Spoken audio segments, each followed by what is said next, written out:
Okay, so today I'm gonna kind of show you how to throw the body or head of your Chia pet on the wheel or using the wheel. So think about whatever you decided to do for your Chia pet, whether you're going to do like a body and a head, or if you're just gonna do like a larger body with a head coming off of it, or just a head. It is encouraged that you do half of it on the wheel, so throwing a portion of it. So I'm gonna throw kind of like a rounded kind of shape like this that I can then put ears and a face on, because of course, you know, I'm always gonna do a cat, ode to my cat Ruth, whenever I make a project.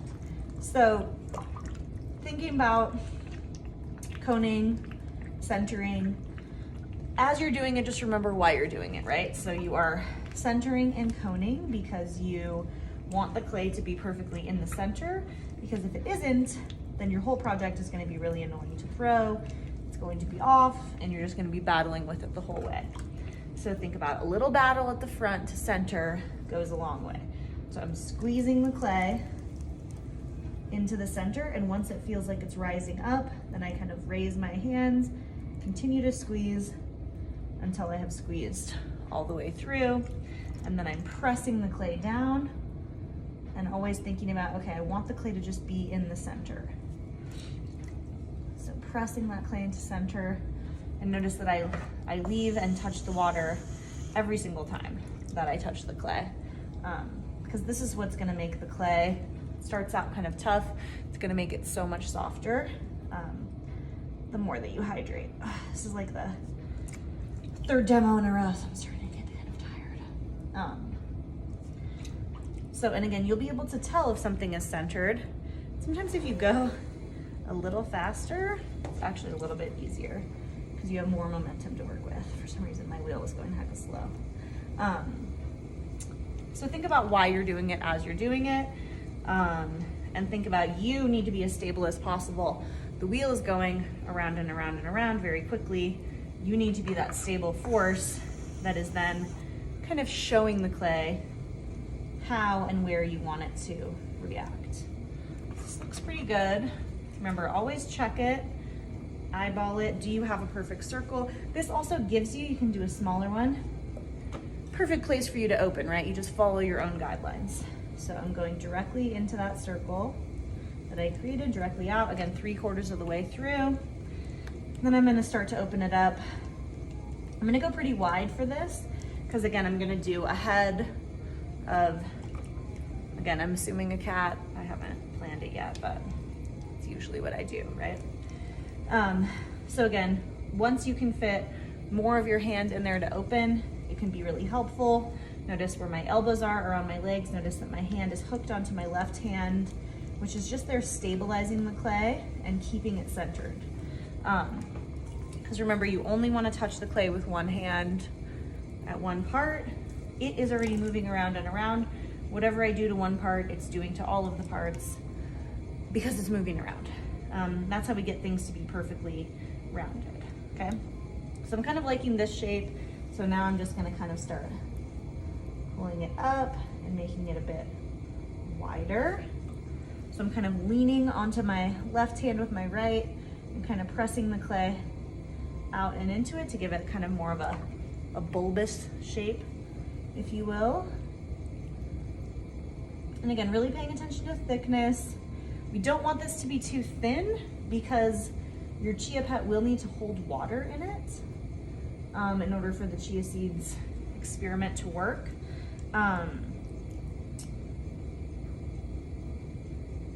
So you don't want to go too thin. You never do, because then it's more breakable. The chances of it falling off the wheel are higher. But again, so think about, again, we're always going for at least 4 inches in height if we're working with this amount of clay, which again, is kind of what I pre-portioned for you. It's like 1.25 pounds, which is kind of the perfect amount to center. You can do a lot of things with it. We'll go bigger once we make like larger plates and vases, but you know, first pieces that you do, we're gonna stick with this smaller amount of clay just so you can get really in the practice of centering.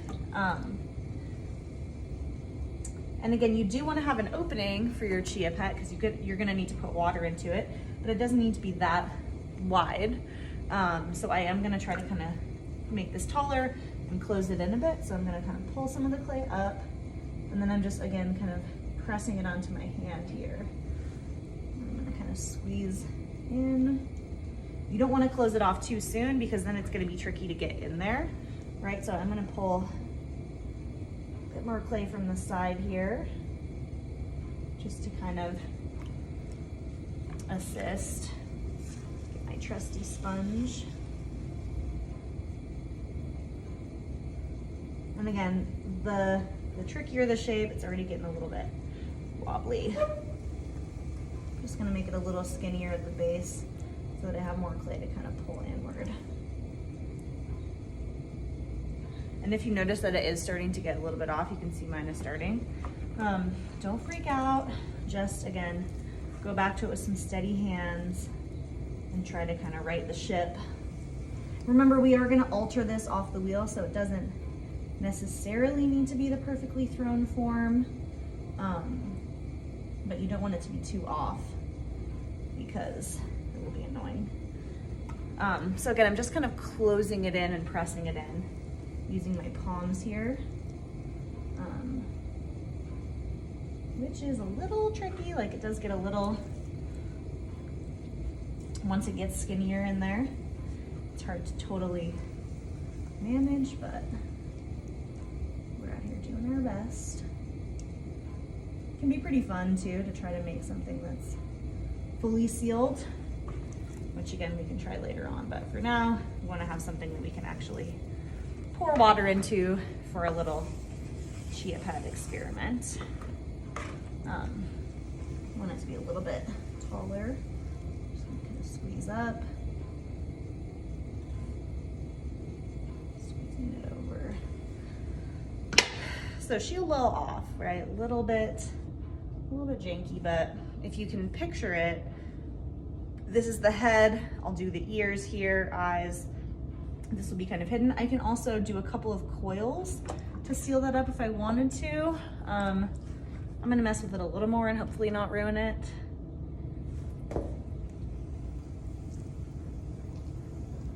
Just to kind of see how much I can do to it before I completely destroy all my work, which I guess would be a useful demo. Sometimes it's like the more you work on it, the worse it gets.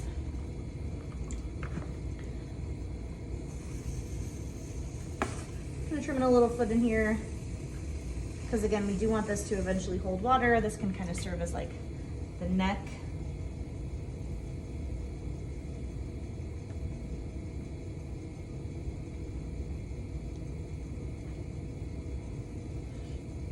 What it looks like is one piece is a little skinnier, and therefore it's creating this off loop.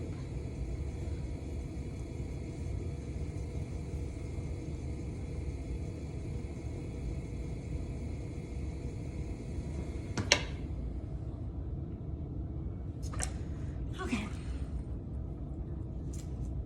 I think I'm gonna call it there. Way smaller than I intended, right? We're at like maybe 3 by 5, let's say. But again, I am planning on building up some cat ears. Maybe I'll even do like a little tail to kind of add on to it. I could also build up the base. There is a bit more clay in here that I can try to pull up. Maybe I'll just try. And if it messes up, I guess it will be good for you to see it. Just because it is a little thick.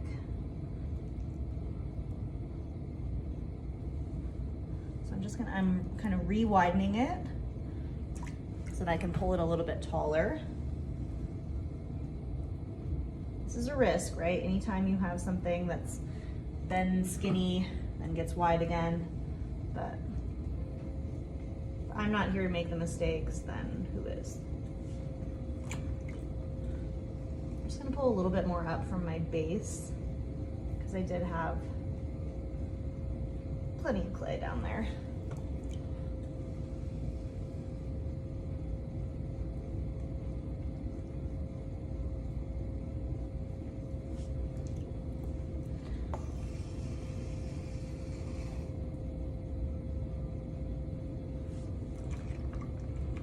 Again, the thing is, once I close it down, that's where it gets shorter. So if I start with maybe a bit taller,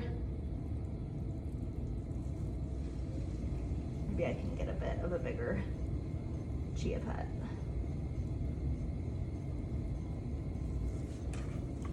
And I was noticing my walls were pretty thick, so I knew I had some to work with. If your walls are on the thin side, I don't recommend just like do-over, but I was kind of here for it, so. Okay. Now we're a bit taller, so I'm gonna start, I'm pressing kind of out with my fingers at the inside, kind of going in with my sponge on the outside to kind of create that more rounded shape. Doing what you can while you can put your hand on the inside is helpful, just because again, it's an extra support. She is getting a little skinny at the top.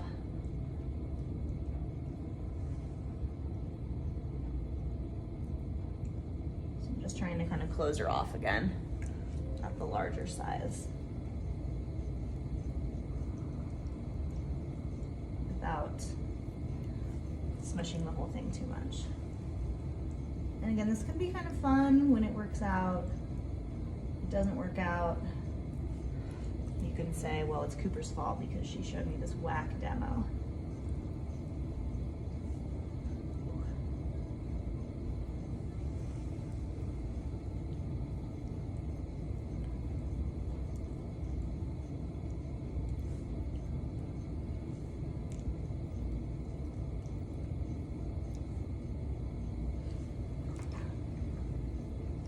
And I've got more of like a neck too at the base for my little chia pet.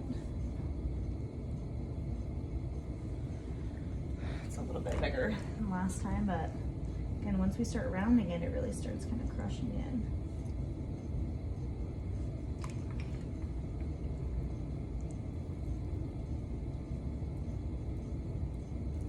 Sorry that I'm pretty much blocking the whole view. I'm trying to use both hands to squeeze it. I don't know if round 2 is any better than round 1. Okay, I'm gonna try a little bit more just to make this a little bit.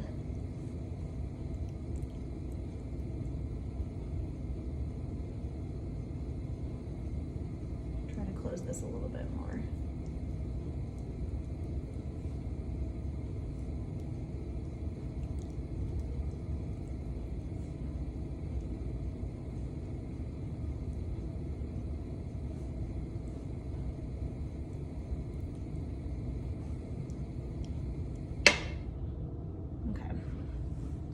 You know what the public won't see? Oh my gosh, okay, so can you see? Eyes, cat ears, I'll disguise this somehow, neck.